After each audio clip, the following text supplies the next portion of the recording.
trending ang surprise appearance ng Queen of All Media na si Chris Aquino sa Eat Bulaga to support Maybe Love Team.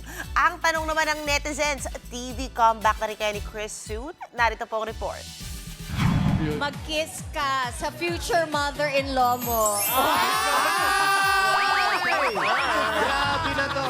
Laki ng ginanda mo. Wow! Lalo pag malapitan po, no? I think dahil may nagpapaganda sa'yo. Alala. Iba talaga ang presence at linyahan ng isang Queen of All Media. Riza May Cojuangco Aquino. Surprise visit ng future mother-in-law yan?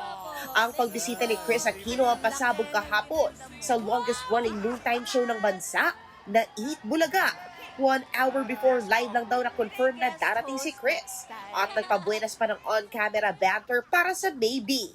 Raisa May Aquino pala. Ako ang wardrobe niya. So, nung nakita ko, ay, may letter R. Binili ko ka. At, syempre, ang guesting ng Queen of All Media.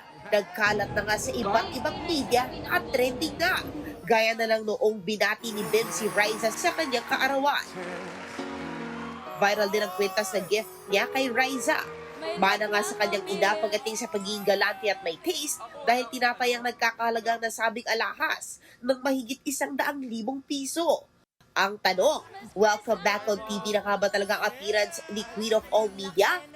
Basta, abangan ang adventures ni Bibi at Riza May sa Eat Bulaga Mondays to Saturdays, noontime sa TV5.